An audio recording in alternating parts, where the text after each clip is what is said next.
രൂപയുടെ മൂല്യം American ഡോളറിനെതിരെ താഴുന്നത് India പോലുള്ള ഇറക്കുമതി ആശ്രിത രാജ്യങ്ങൾക്ക് സാധാരണയായി ആശങ്കാജനകമായ കാര്യമാണ്.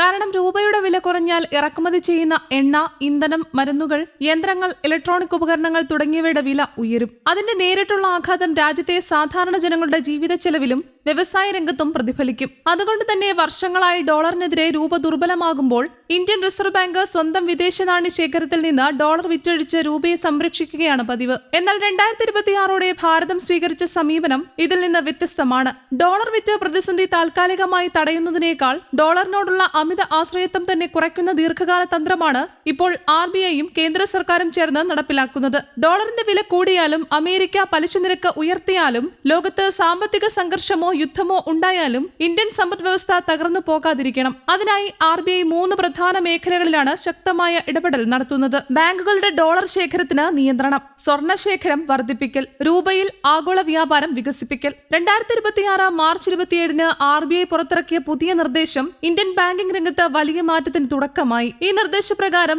ഓരോ ബാങ്കും എത്ര ഡോളർ കൈവശം വെക്കാമെന്ന് RBI പരിധി നിശ്ചയിച്ചു. മുൻപ് വലിയ സ്വകാര്യ പൊതുബാങ്കുകൾക്ക് അവരുടെ ആസ്തിയുടെ ഏകദേശം 25% വരെ ഡോളറായി സൂക്ഷിക്കാൻ സാധിച്ചിരുന്നു. പല ബാങ്കുകളും ഇത് സുരക്ഷയ്ക്കായി മാത്രമല്ല ഡോളറിന്റെ വില ഉയരുമെന്ന് കണക്കുകൂട്ടി ലാഭത്തിനായി ഉപയോഗിക്കുകയും ചെയ്തു. ഡോളറിന്റെ വില ഉയരുമ്പോൾ ബാങ്കുകൾ ഡോളർ വാങ്ങി ശേഖരിക്കുകയും പിന്നീട് കൂടുതൽ വിലയ്ക്ക് വിറ്റഴിക്കുകയും ചെയ്യുമായിരുന്നു. ഇതിലൂടെ ബാങ്കുകൾക്ക് ലാഭം ലഭിച്ചെങ്കിലും വിപണിയിൽ ഡോളറിനുള്ള ആവശ്യം കൃത്രിമമായി ഉയരുകയും രൂപയുടെ മൂല്യം കൂടുതൽ താഴുകയും ചെയ്തു. ഇതാണ് RBI നിയന്ത്രിക്കാൻ ശ്രമിച്ചത്.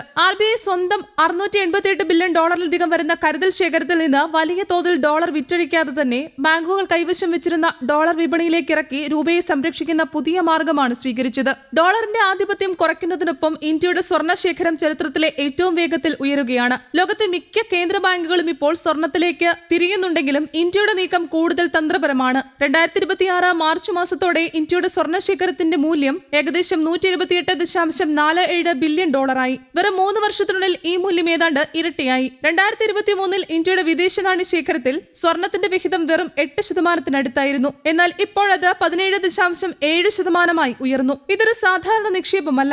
ഡോളറിന് പകരം ലോകമെമ്പാടും വിശ്വാസമുള്ള ഒരു ആസ്തിയായി സ്വർണ്ണത്തെ ഇന്ത്യ വീണ്ടും ഉപയോഗിക്കാൻ തുടങ്ങുകയാണ്. ഒരു രാജ്യത്തിന്റെ കറൻസിക്ക് പ്രതിസന്ധി വന്നാലും, രാഷ്ട്രീയ ഉപരോധങ്ങൾ ഉണ്ടായാലും, യുദ്ധമോ ആഗോള സാമ്പത്തിക തകർച്ചയോ ഉണ്ടായാലും സ്വർണ്ണത്തിന്റെ മൂല്യം പൂർണ്ണമായി ഇല്ലാതാകില്ല. അതുകൊണ്ട് തന്നെ ഇന്ത്യ സ്വർണ്ണത്തെ ഒരു സാമ്പത്തിക സുരക്ഷാ കവചമായി കാണുന്നു. ഇതിന്റെ ഭാഗമായിട്ടാണ് വർഷങ്ങളായി വിദേശ ബാങ്കുകളിൽ സൂക്ഷിച്ചിരുന്ന ഇന്ത്യയുടെ സ്വർണം തിരികെ രാജ്യത്തേക്ക് കൊണ്ടുവരാൻ തീരുമാനിച്ചത്. 2023 മുതൽ 2026 വരെ ഇംഗ്ലണ്ടിലെ ബാങ്കുകളിൽ സൂക്ഷിച്ചിരുന്ന 274 ടണ്ണിലധികം സ്വർണം ഇന്ത്യ തിരിച്ചു കൊണ്ടുവന്നു. ഇപ്പോൾ രാജ്യത്തിന്റെ സ്വർണ്ണ ശേഖരത്തിന്റെ 65%-ലധികം മുംബൈയിലെയും നാഗ്പൂരിലെയും RBIയുടെ സ്വന്തം വോൾട്ടുകളിലാണ് സൂക്ഷിച്ചിരിക്കുന്നത്. റഷ്യ-യുക്രൈൻ യുദ്ധത്തിനു ശേഷം പാശ്ചാത്യ രാജ്യങ്ങൾ റഷ്യയുടെ വിദേശ നാണയ ആസ്തികൾ മരവിപ്പിച്ചതാണ് ഇന്ത്യയുടെ ഈ നീക്കത്തിന് പ്രധാന പ്രചോദനമായത്. റഷ്യയ്ക്ക് ഡോളറിലും യൂറോയിലും ഉണ്ടായിരുന്ന വലിയ ശേഖരം ഉപയോഗിക്കാൻ കഴിയാത്ത അവസ്ഥ വന്നപ്പോൾ ഇന്ത്യക്ക് ഒരു കാര്യമാണ് വ്യക്തമായത്: സ്വന്തം സമ്പത്ത് സ്വന്തം നിയന്ത്രണത്തിലായിരിക്കണം. ഭാരതം ഡോളറിനെ പൂർണ്ണമായി ഉപേക്ഷിക്കാൻ ശ്രമിക്കുന്നില്ല. എന്നാൽ എല്ലാ അന്താരാഷ്ട്ര ഇടപാടുകൾക്കും ഡോളർ മാത്രം വേണമെന്ന അവസ്ഥ മാറ്റാൻ ശ്രമിക്കുകയാണ്. അതിനായി രൂപയിൽ നേരിട്ട് വ്യാപാരം നടത്താനുള്ള സംവിധാനങ്ങൾ ഇന്ത്യ ശക്തിപ്പെടുത്തുന്നു. ഇന്ത്യയിലെ ഡിജിറ്റൽ പേയ്മെന്റ് വിപ്ലവമായി UPI ഇപ്പോൾ നിരവധി വിദേശ രാജ്യങ്ങളിലേക്ക് വ്യാപിപ്പിക്കുകയാണ്. France, UAE, Singapore, Sri Lanka, Nepal, Mauritius തുടങ്ങിയ 12-ലധികം രാജ്യങ്ങളിൽ UPI ഉപയോഗിക്കാൻ കഴിയുന്ന സാഹചര്യം രൂപപ്പെട്ടു. ഇത് ഒരു സാങ്കേതിക നേട്ടം മാത്രമല്ല.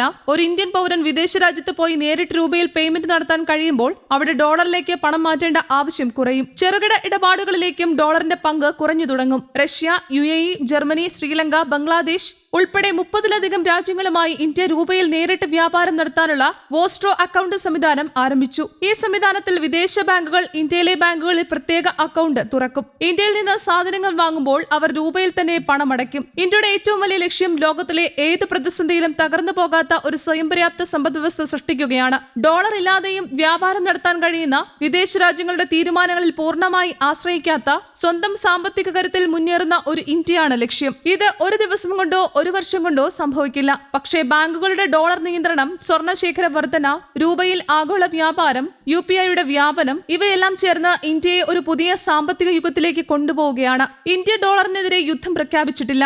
ഡോളർ ഇപ്പോഴും ലോകത്തിലെ ഏറ്റവും ശക്തമായ കറൻസിയാണ്. ഇന്ത്യക്കും അതിന്റെ ആവശ്യം തുടരും. എന്നാൽ ഡോളർ ഇല്ലാതെ മുന്നോട്ട് പോകാൻ കഴിയാത്ത അവസ്ഥയിൽ നിന്ന് ഇന്ത്യ പുറത്തുകടക്കാൻ ശ്രമിക്കുകയാണ്. ഉണ്ടായിരുന്നത് ഒരു മാർഗം മാത്രമായിരുന്നു, കരുതൽ ശേഖരത്തിൽ നിന്ന് ഡോളർ വിറ്റഴിക്കുക. എന്നാൽ ഇപ്പോൾ ഇന്ത്യ അതിനേക്കാൾ മികച്ച ഒരു തന്ത്രം സ്വീകരിക്കുന്നു. സ്വന്തം ബാങ്കുകളുടെ ഡോളർ ശേഖരം നിയന്ത്രിച്ച് സ്വർണം ശേഖരിച്ച് രൂപയെ ലോകവ്യാപകമാക്കി ഭാവിയിലെ ഏത് പ്രതിസന്ധിയും നേരിടാൻ കഴിയുന്ന ഒരു സാമ്പത്തിക പ്രതിരോധം ഇന്ത്യ നിർമ്മിക്കുകയാണ്. അതുതന്നെയാണ് ഇന്നത്തെ ഭാരതത്തിന്റെ പുതിയ സാമ്പത്തിക രാഷ്ട്രീയം. ഡോളറിനെ തള്ളിക്കളയാതെ, പക്ഷേ ഡോളറിനെ ആശ്രയിക്കാതെ മുന്നോട്ട് പോകാൻ പഠിക്കുന്ന ഒരു India. News desk, Kerala Kaumudi.